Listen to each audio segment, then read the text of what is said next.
नमस्कार। सुबह दोपहर के 1:30 बजने वाले हैं, यानी कि वक्त है उत्तराखंड की खबरों का और आपके साथ मैं हूं प्रीति बिष्ट। सबसे पहले खबर हादसे की है, जो हादसा हुआ है नैनीताल की भूमि आधार में। यहां एक गाड़ी गहरी खाई में गिर गई है और इस दर्दनाक हादसे में 3 लोगों की जान चली गई है। तो ये खबर आ रही है नैनीताल से। हल्द्वानी नैनीताल हाईवे पर भूमि आधार के पास ये दर्दनाक सड़क हादसा हुआ, जिसमें कार खाई में गिर गई और 3 लोगों की जान इसमें चली गई है। नैनीताल से हादसे की खबर है, भूमि आधार के पास, जहां हल्द्वानी नैनीताल हाईवे पर दर्दनाक हादसा हुआ और 3 लोगों की जान चली गई है। तो गहरी खाई में ये कार गिर गई थी, गाड़ी गिर गई थी, तो खाई काफी गहरी थी, जिसके चलते मौके पर ही 3 लोगों की जान गई है और बाकियों के बारे में भी जानकारी ली जा रही है। वीरेंद्र बिष्ट और जानकारी देंगे। वीरेंद्र, बताइए जरा, दर्दनाक हादसा कैसे हुआ, कितना नुकसान हुआ है इसमें? देखिए प्रीति, ये भवानी के पास जो मस्जिद तिराया है वहां पर ये गाड़ी गिरी है और बताया जा रहा है कि परसों 18 तारीख को ये तीनों बच्चे सुयालबाड़ी से एक शादी समारोह से लौट रहे थे और हल्द्वानी के तीनों रहने वाले हैं।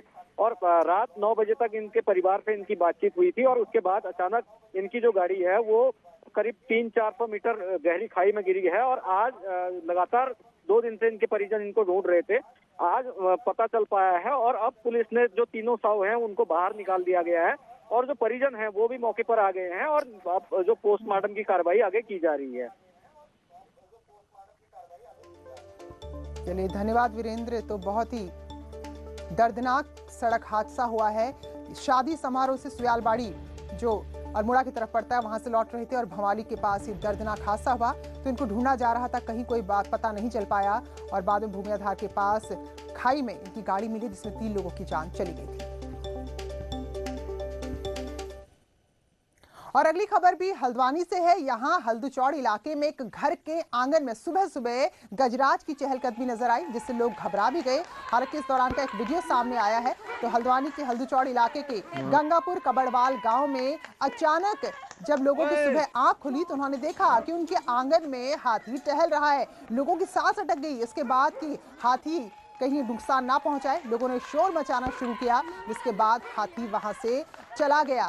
तो कुछ लोगों ने तस्वीरें कैद की है, लेकिन अब लोग डरे हुए हैं, क्योंकि इससे पहले भी कई बार हाथी यहाँ आते रहते हैं। तो ऐसे में किसानों की फसलों को तो नुकसान होता ही है। लेकिन देखिए जरा, जो अभी तस्वीरें भी आप देख रहे हैं, काफी गुस्से में, काफी क्रोध में गजराज हैं। जो भी उसके सामने आ रहा है, सूंड से उसको पूरी तरीके से ध्वस्त करते हुए आगे बढ़ रहा है। तो ऐसे में कहीं किसी इंसान को भी नुकसान ना पहुंचा दे, इसलिए लोग अब यहाँ पर डरे हुए हैं। शोर मचाने पर हाथी भाग तो गया, लेकिन फिर इसके लौट के आने की पूरी संभावना कि यहाँ इनकी व्यवस्था की जाए और देखा जाए कि आबादी वाले इलाके में हाथी आखिर कैसे घुस रहे हैं। माहौल, घबराहट का माहौल पैदा हो गया और हम वन विभाग से अनुरोध करते हैं कि अतिशीघ्र हाथियों को, जंगली हाथियों को यहाँ पर रोका जाए, जिससे कि जान माल का खतरा, ग्रामीण को जान माल के खतरे से सुरक्षा प्रदान कर सके।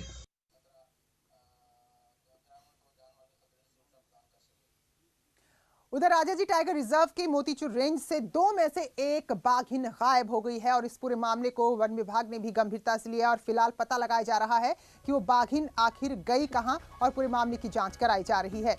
चीफ वाइल्ड लाइफ वार्डन ने इसकी जांच करनी चाहिए। राजीव तलवार का कहना है कि वो मुख्यमंत्री से मिलकर इस पूरे मामले की शिकायत करेंगे। तो राजाजी टाइगर रिजर्व की मोतीचूर रेंज में सालों से 2 बाघिन रहती हैं। इनमें से एक बाघिन पिछले 2.5 महीने से भी अधिक समय से गायब है, क्योंकि वो ना तो जीवित अवस्था में मिली है, ना ही मृत अवस्था में। तो ऐसे में अब अंदेशा है कि कहीं यहाँ शिकारियों की चहलकदमी बढ़ तो नहीं गई है। सालों से अकेली रह रही इन दोनों बाघिनों को T1 और T2 नाम दिया गया था। T1 पिछले 3 महीने से कैमरे में ट्रैप भी नहीं हुई है। तो अब फिलहाल इस बाघिन के गायब होने के बाद यहाँ हड़कंप मचा हुआ है।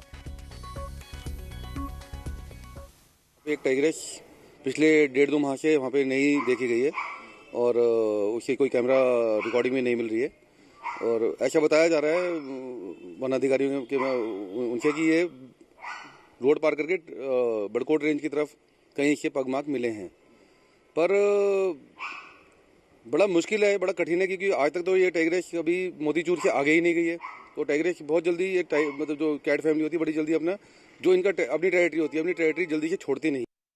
देश के अलग अलग इलाकों में जिस तरह से लगातार कोरोना के मामले बढ़ रहे हैं, उसको देखकर उत्तराखंड के बॉर्डर पर भी अब चौकसी बढ़ा दी गई है। तो जो लोग यहां आ रहे हैं, जो लोग यहां से जा रहे हैं, उनको लेकर अब अलर्ट यहां पर किया गया है। दूसरे राज्य से आने वाले लोगों को अब तक पूरा आईडी प्रूफ दिखाना होगा, कोविड रिपोर्ट दिखानी होगी, दून स्मार्ट सिटी पोर्टल पर रजिस्ट्रेशन दिखाना होगा। तो 96 घंटे पहले की जो रिपोर्ट होगी, जो नेगेटिव रिपोर्ट होगी, उसके बाद ही आपको राज्य में एंट्री दी जा रही है। वहीं जो यात्री बगैर टेस्ट के पहुंच रहे हैं, उनका रैपिड एंटीजन टेस्ट किया जा रहा है। डॉक्टर्स का कहना है कि टेस्ट नेगेटिव होने पर ही एंट्री दी जाएगी और अगर रिपोर्ट पॉजिटिव आती है तो फिर क्वारंटीन यहां पर किया जाएगा। तो ऐसे में अगर आप उत्तराखंड जाने की सोच रहे हैं बाहरी राज्यों से, तो 96 घंटे पहले की अपनी नेगेटिव रिपोर्ट लेकर जरूर जाएं, वरना वहां पर अगर आप पॉजिटिव आ गए तो फिर क्वारंटीन होना पड़ेगा। आगे रखें तो it is easy for us to दरअसल मामले बहुत तेजी से बढ़ रहे हैं, right, so that's a issue. तो अब आपको रजिस्ट्रेशन वगैरह करना या it's a wastage of time, we have to get everything done now. I could have done it yesterday. बिल्कुल जरूरी है, जरूरी है साहब, बहुत जरूरी है। आप लोग घूमने आए? हाँ जी।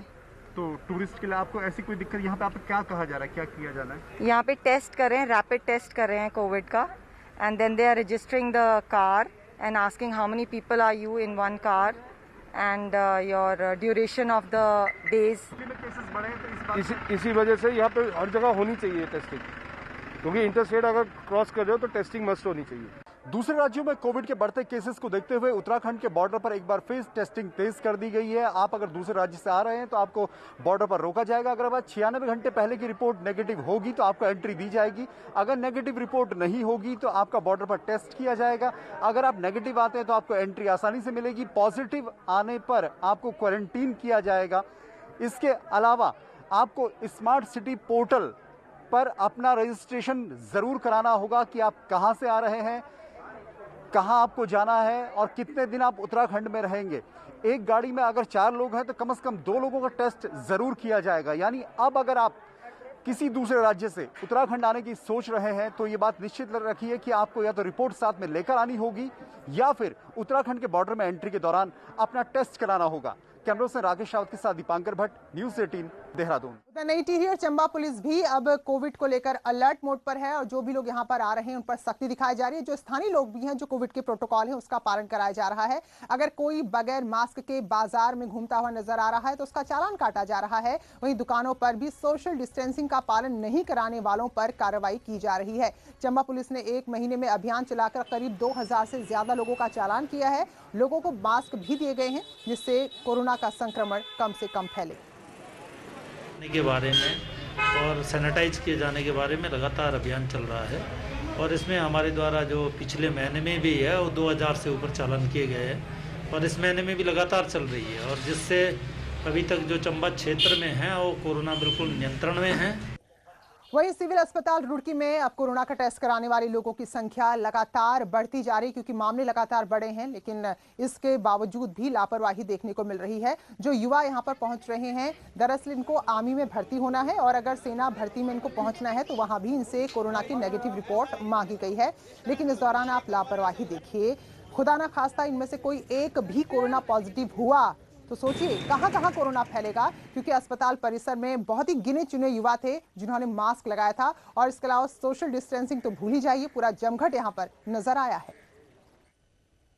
3-4 दिन से आर्मी के अंदर कुछ भर्ती प्रोग्राम चल रहा है और उसकी वजह से करीबन लगभग 100 से 125 के आसपास पर डे लड़के स्टूडेंट्स ने आ रहे हैं और थोड़ा सा उनको कई बार डांट भी चुके हैं और लगातार फोर्स भी भेजी जा रही है। और कल भी 2 आदमी वहाँ पे पुलिस के लगा दिए गए थे, परंतु वो ना प्रॉपरली मास्क पहन रहे हैं और ना सोशल डिस्टेंसिंग का पालन कर रहे हैं। तो जिस तरह से हालात फिर से बिगड़ने की ओर बढ़ रहे हैं, तो ऐसे में राज्य में जो विश्वविद्यालय हैं, जो महाविद्यालय हैं, वो कब खुलेंगे इस पर सरकार कोई फैसला नहीं ले पाई है। लेकिन निजी विश्वविद्यालयों की बात करें तो फिलहाल वो सर्वे करा रहे हैं और वो चाहते हैं कि कैसे भी करके किसी भी तरह से बस वो अपने कॉलेजेस और यूनिवर्सिटीज को खोल लें।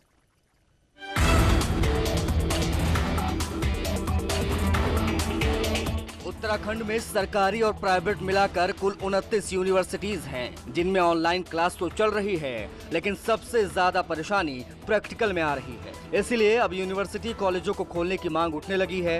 देहरादून में कुछ निजी यूनिवर्सिटीज ने सर्वे करवाए तो पता चला कि 35% पेरेंट्स ही अपने बच्चों को क्लास में भेजने के लिए तैयार हैं। ये डेटा है जिसमें हमने अपने तीनों कैंपसेस में बच्चों से और उनके पेरेंट्स से हमने पूछा, तो ऑन एन एवरेज करीब 36% बच्चा अभी इंटरेस्टेड है आने में। और ये मैं जो बात कर रहा हूँ, ये मैं जो हमने सर्वे करा है, ये हमने फर्स्ट ईयर के बच्चों के लिए करा है। तो मतलब ऑफलाइन का थोड़ा डिमांड है कि हाँ थोड़ा करके बुलाएं, लाइक वीकेंड्स में मतलब 3 दिन कर लें, फिर as an kind of 3 days, like अगर रोज़ ना बुला के ऑल्टरनेटिव डेज से बुला के, तो थोड़ा ये होगा पर्सन की जो है प्रैक्टिकली में आएगा, प्रैक्टिकली इन्वॉल्व होगा, तो कहीं ना कहीं वो चीज़ें सीखेगा, क्योंकि कहीं ना कहीं इस टाइम पे एजुकेशन बहुत लैग कर रही है।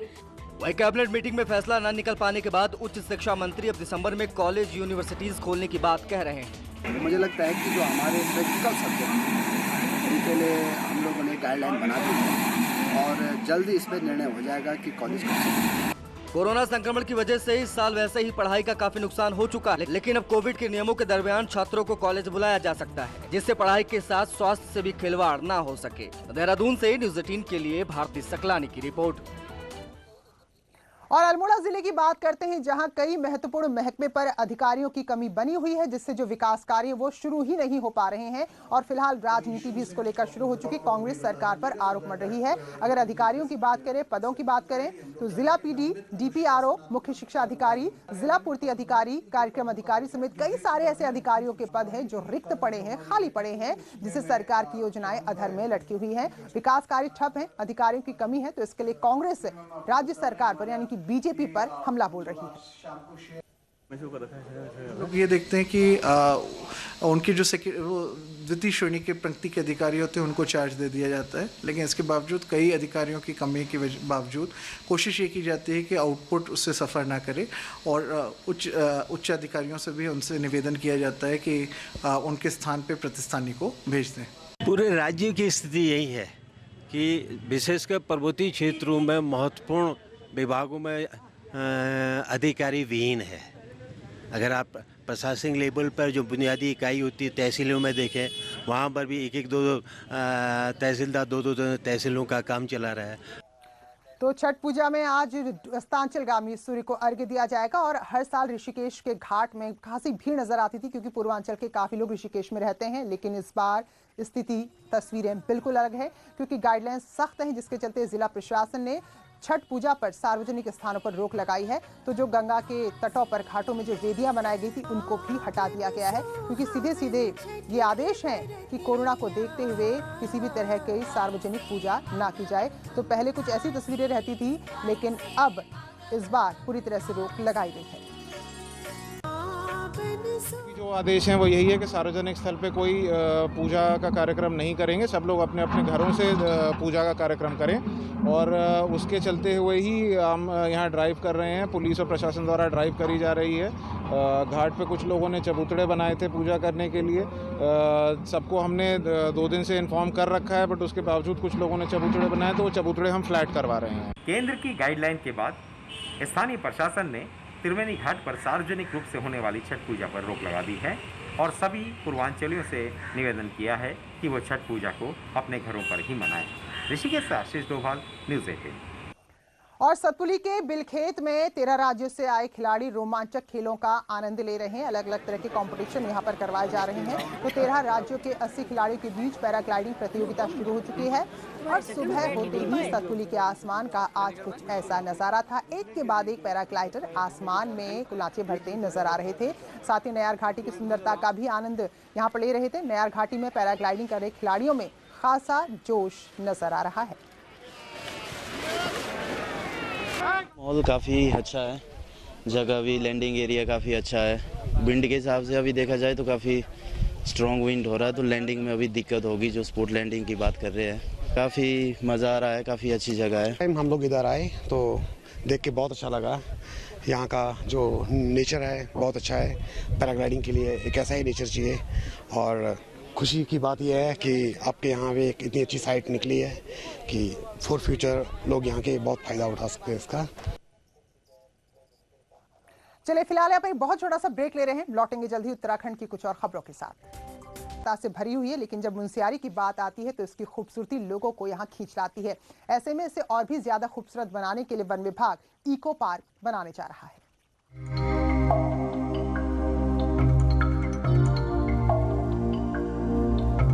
करीब 10,000 फीट की ऊंचाई पर बसा मुनस्यारी देश दुनिया के सैलानियों की पहली चाहत है। रालम मिलम जैसे ग्लेशियरों के होने के साथ ही ये इलाका पंचाचूली की चोटियों से भी घिरा है। यही वजह है कि पर्यटक यहाँ हजारों की संख्या में पहुँचते हैं, जिसको देखते हुए वन विभाग मुनस्यारी में एक इको पार्क बनाने जा रहा है। इसमें तरह तरह के जो हमारे व्यावहारिक प्रशिक्षण प्रोग्राम्स होते हैं, जो स्थानीय समुदाय के अलग अलग सेगमेंट्स के, चाहे वो हमारे टैक्सी ऑपरेटर्स हों, टूर ऑपरेटर्स हों, होटेलियर्स हों, या हमारे जो काश्तकार हैं या शिल्पकार हैं, तमाम तरह के लोगों को किस तरह से प्रोफेशनली उनको एनरिच किया जा सके, उस तरीके का ये प्रयास हमने यहाँ पे किया हुआ है। इको पार्क में state of the art structure के अलावा VIP फैमिली टेंट के साथ टूरिज्म पर आधारित ग्रोथ सेंटर भी होंगे। सबसे बड़ी बात यह है कि इसका संचालन पूरी तरह स्थानीय युवाओं के हाथ में होगा। सैलानियों से होने वाली कमाई से दर्जनों युवाओं को रोजगार भी मिलेगा। यही नहीं, वन विभाग पार्क को टूरिज्म के मैप में लाने के लिए स्थानीय काश्तकारी और शिल्प को भी जगह देने के साथ ही होटल और टूर ऑपरेटर्स को ट्रेन भी कर रहा है। में अंतर्राष्ट्रीय स्तर का ये प्रयास है कि किस तरह से स्थानीय युवाओं को जोड़ते हुए इसमें आजीविका संवर्धन का किया जा सके।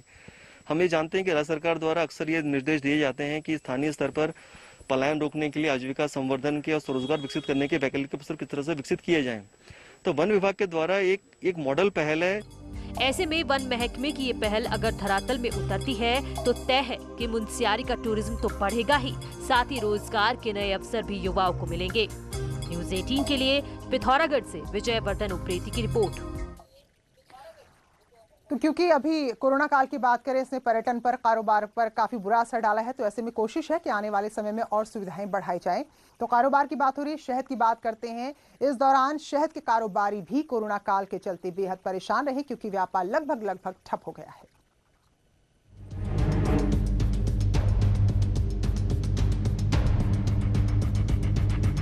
कोरोना का असर नैनीताल में शहद कारोबार पर भी पड़ा है। बाजार में कोरोना के बाद शहद की डिमांड में तेजी तो आई, लेकिन उत्पादन काफी कम हो गया। लॉकडाउन के बाद से उत्पादन नहीं हो सका, जिससे अभी भी किसानों के पास शहद की कमी दिख रही है और इस वजह से शहद के दाम भी बढ़ने लगे हैं। तो प्रोडक्शन हो रहा है वो बिल्कुल नील हो रहा है। जैसा पहले से प्रोडक्शन होता था बिल्कुल नील है। फ्लोरा में भी कमी आ जा रही है। कहीं फ्लोरा नहीं मिल रहा है तो कहीं फ्लोरा मिल रहा है तो वहाँ नेक्टर नहीं है।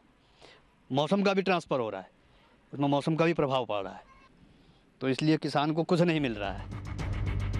दरअसल किसानों को शहद के बॉक्सों को दूसरी जगहों पर भेजना था, लेकिन लॉकडाउन के चलते शहद जमा करने वाले बक्से एक स्थान पर रह गए, जिन्हें मधुमक्खियों ने खुद ही खा ली, जिससे मार्केट में शहद की कमी हो गई और शहद की कीमतों में उछाल आ गया।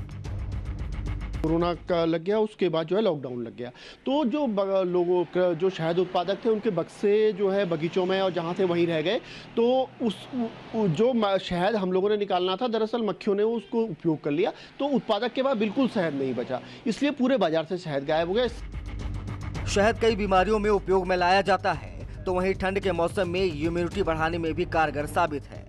हालांकि किसान अब दिसंबर से जनवरी में शहद की अच्छी मात्रा में उत्पादन की उम्मीद लगाए हैं, जिससे बाजार की डिमांड पूरी हो सके। न्यूज़ 18 के लिए नैनीताल से वीरेंद्र बिष्ट की रिपोर्ट। मसूरी में valley of words book festival की शुरुआत हो गई है। हालांकि कोरोना काल है, तो ऐसे में अधिकतर जो लेखक हैं, जो साहित्यकार हैं, वो वर्चुअली ही इस फेस्टिवल से जुड़ रहे हैं, क्योंकि डिस्टेंसिंग का भी ख्याल रखना है। Chief curator national academy of administration के डायरेक्टर संजीव चोपड़ा का कहना है कि 3 दिन तक चलने वाले फेस्टिवल में बहुत सारे ऐसे मुद्दे हैं जिन पर बातचीत होनी है, लेकिन वर्चुअली ही ज्यादा होगी। इसी तरह नॉर्दर्न बाउंड्री में क्या हो रहा है, जनरल जोरावर सिंह की क्या कंट्रीब्यूशन थी, डोगराज ने क्या किया, आर्टिफिशियल इंटेलिजेंस और आगे वाले दिनों में भारतीय सेनाएं कैसे तैयार होंगी, उन सब चीज़ों पे मिलिट्री हिस्ट्री कब पढ़ाई जाए, कोविड से क्या इम्पैक्ट हुआ है माइग्रेशन पे, कोविड से क्या इम्पैक्ट हुआ है लाइवलीहुड्स पे, इन सब चीज़ों के ऊपर भी काफ़ी फोकस रखा गया। कल बद्रीनाथ धाम के कपाट बंद होने के साथ ही इस साल की चारधाम यात्रा का समापन हो गया। अब 6 महीने बाद जब कपाट खुलेंगे तब चारधाम यात्रा शुरू होगी। कोरोना काल में भी यहां देश विदेश से अच्छी खासी संख्या में श्रद्धालु पहुंचे। नर नारायण पर्वत के बीच भैरवी चक्र पर स्थित भगवान बद्री नारायण के मंदिर के कपाट वैदिक पूजाओं के साथ शीतकाल के लिए बंद कर दिए गए हैं। सुबह से ही जहां विशेष पूजा और फूलों के श्रृंगार के साथ भगवान का अभिषेक किया गया, वहीं दोपहर में भोग लगने के बाद रावल ने स्त्री रूप धारण कर लक्ष्मी जी को नारायण के अंक में स्थापित किया, जिसके बाद भगवान बद्री विशाल के कपाट इस साल शीतकाल के लिए बंद कर दिए गए। नारायण हरि हरि जय हो बद्री नारायण हरि हरि। भोज बद्री पाती बल भोज बद्री पाती चौतरफी हिमालय चौतरफी हिमालय बीच बद्रीनाथ जुगराजी राखी रे बीच बद्रीनाथ जुगराजी राखी रे जय हो बद्री नारायण हरि हरि जय हो बद्री नारायण हरि हरि। कुबेर जी मंदिर से बाहर प्रस्थान किए हैं। 6 महीने पांडुकेश्वर के कुबेर मंदिर में कुबेर विराजेंगे। उद्धव जी पांडुकेश्वर के लिए प्रस्थान किए हैं। 6 माह योगदानी मंदिर पांडुकेश्वर में रहेंगे। गरुड़ जी जोशीमठ के लिए प्रस्थान किए हैं। साथ ही गद्दी जोशीमठ के लिए प्रस्थान की है। कोरोना के चलते शुरुआत में 4 धाम यात्रा बंद रही, लेकिन जब यात्रा खुली तो धीरे धीरे भक्त आने लगे और कपाट बंद होने के मौके पर देश के विभिन्न हिस्सों से श्रद्धालु भगवान बद्री विशाल के दर्शनों के लिए पहुंचे थे। बहुत अच्छा लग रहा है, मौसम बहुत अच्छा है, काफी बर्फ है, ठंड है, बहुत अच्छा लग रहा है देखने भी। और आज वो भी देखेंगे जो बद्रीनाथ जी की हमने आज देखा, हमें टोली जाएगी। बहुत अच्छा, आप देख सकते हैं कितना सुंदर नजारा है, इस तरह से त्योहार मन रहा है। बद्रीनाथ धाम के कपाट बंद होने के साथ ही 4 धाम यात्रा का भी समापन हो गया, जिसमें इस बार रिकॉर्ड श्रद्धालु पहुंचे। वैकुंठ भगवान बद्री विशाल के कपाट आज से शीतकाल के लिए बंद हो चुके हैं। प्रातः काल जहां भगवान का पुष्प श्रृंगार किया गया, वहीं दोपहर बाद बाल भोग लगने के साथ ही रावल जी के द्वारा स्त्री वेश धारण कर माता लक्ष्मी जी को लक्ष्मी मंदिर से गर्भगृह में लाया गया और जिसके बाद उद्धव जी की चल विग्रह डोली को रावल जी द्वारा मंदिर से फिर बाहर लाया गया। इसके साथ ही अब यहाँ पर शीतकाल में जहाँ देवर्षि नारद जी के द्वारा भगवान बद्री विशाल की पूजा अर्चना की जाएगी, वहीं माता लक्ष्मी भगवान नारायण को भोग लगाएंगे। प्रभात पुरोहित, न्यूज़ 18 बद्रीनाथ धाम।